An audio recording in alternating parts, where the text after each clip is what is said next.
challenge doing weeks 8 to 15. I'm going to answer these relatively quickly, not terribly in depth, you know, just because I've only got so much time, but I will go through them. Number 8 asks, where do you prefer to do rituals, and what's your casting procedure? So I usually do my rituals at home here. I've got my altar set up. I'm still working on the background, but you know, what ifs.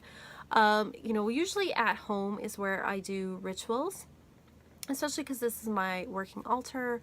I have done them at a friend's house, you know, especially we don't get together as much as we did before, but especially when we're meeting regularly, we will do it there. So casting procedure for us is pretty traditional Wiccan procedure. What we do is we'll cast the circle once with an athame or with a sword, and then we'll cast the circle again with water and salt, and then incense. So we do like the triple and then call the quarters. So pretty traditional because that's the way I was taught. You know, if I'm doing just a really quick something for myself, I might just envision like a white light. I may not go through all of those steps, but if it's a bigger ritual, I probably will go through all of those traditional steps. Number 9 is thoughts on deity. Do you work with particular deities? I don't have a matron patron deity per se, you know, that I work with all the time. I usually have one that I work with throughout the year, and then one I'm working with for that lunar cycle. For example, this year I'm working with Kuan Yin, and I'm working with the energy of compassion. And so I will work with her on solar ritual, like solar days, so like the Sabbaths. And then, like for example, this lunar cycle, I'm working with Uller, who is a Norse deity of, he's of hunting and skiing and being true to your focus. So he's like a huntsman that I'm working with right now. So I do, like I said, I pick one for a lunar cycle and one for the solar cycle of the year that I'm working with. And that's kind of how I work with deities. And there are certain ones that pop up over and over again for me that I work with, but I don't have one particular dedication to any. How did the universe begin? Will it end? Does it have a purpose? Now, I believe in the scientific Big Bang and all of that, but I do think that part of me thinks that the universe might be cyclical, and that maybe there was an ending and then a Big Bang, and then it goes on again like a giant circle of time. Who knows? I think that, you know, the universe is definitely conscious and always growing, and that we're part of it. And I think that the universe does have an end. Not really. I think it's always a cycle. So even when, you know, if it ends, it's just going to begin again. I think it's just an ongoing cycle of life and continually learning and evolving, if that makes any sense.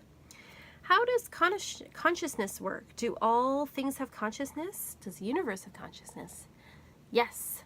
I think that the universe is definitely conscious. I think we're all part of that larger universe, and that the purpose of the universe is to grow and to learn. So when we grow and learn and change, so does the universe, because we're just a part of it. I think that all things have a consciousness at some level. You know, definitely as humans, we have quite a bit of consciousness and free will, but I think, you know, animals are conscious and plants are conscious, and there even is an idea that all things are conscious at some level. And so there's this idea in Shintoism that all things have consciousness, and therefore you should respect all things. And that's something that comes up in, if you've read the KonMari method, which is it's the magical art or the life-changing art of tidying up, and she also wrote Spark, which I actually like more, but about how all things have a consciousness to them and you should respect them. And so I think that, you know, in a way the universe is alive in its entirety, and therefore all things have a level of consciousness to them. So we should respect each other and all things. How do we talk about consciousness? Okay. I can't read my writing. Oh, outside rituals. I like doing outdoor rituals. I haven't done a lot, just, you know, with privacy and everything. You don't want people staring at you when you're doing a ritual. But I have been lucky enough to, you know, do a couple of rituals with people in, you know, like in sort of more wooded area, and that's been really lovely. But it's not something I get to do a lot of. And, you know, you can only do it certain months here. I mean, you know, for Yule, you know, if it's -20 out, you're not really going to be wanting to be outside in the snow trying to do a ritual. Not so great. So, you know, as much as I do like outdoor rituals, they aren't always very practical. So I'm okay with indoor.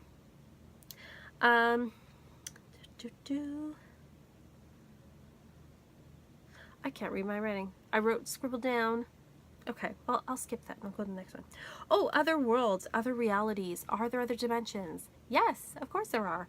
I'm not so small to think that this is it and there's nothing else.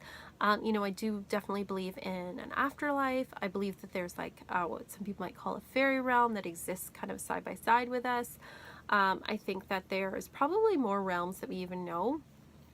And then I think that there's a realm that's sort of like, you know, the guides and the departed are in, and a realm that the gods sort of in. And I think that all those things work hand in hand. And you hear these, I love stories of like the unexplained, and there's a great podcast called The Unexplained, which is amazing. And I don't, you know, I think there's just so many things we don't know about, you know, that other dimensions I don't think is out of the realm of possibility for sure. I still can't read my writing. That's terrible. Okay. Do I have a code of ethics? I think that, you know, it's not like a big list or anything like that, but I basically go by the read, which is, you know, basically it's, you know, do no harm and everything comes back to you threefold. So basically, treat people the way you want to be treated is what it boils down to. The golden rule. The golden rule. Treat people the way you want to be treated. If you wouldn't want to be treated like that, don't do it. And that's something, you know, I really try to live by. And also, is this going to harm? Is this going to be harmful to others? Will it be harmful to myself? Also, what are you putting out in the world? If you're putting out good things, if you're putting out positive energy, that's what's going to come back to you. If you're putting out shit, you're going to get back shit. Excuse my language, but you will. So that's what I live by. So I feel like, you know, it's better to have an internal compass that tells you what's right and wrong, as opposed to an external one where you hand over your will and your conscious to somebody else. And so I don't think external rules are very useful, and I don't think very good, because people will always try to work their way around those things. So think about it. Is this harmful? Will this, you know, is this a good thing? That's really what I live by. And then I'm still trying to read this other one. Worlds and dimensions, outdoor. Oh, psychoactive drugs. Do I do drugs to attain another level of consciousness? No. No, I don't. You know, if that's what other people want to do, that's their business. But I think that there's lots of ways to achieve, you know, a level, you know, another level of consciousness on your own, especially if you practice things like meditating.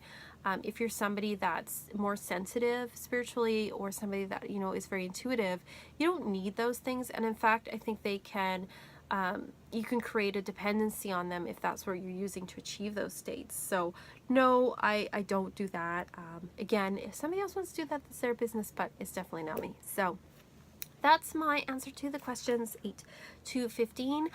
If you're doing the Pagan challenge, let me know. I would love to see it. Like and subscribe. I'll talk to you next time.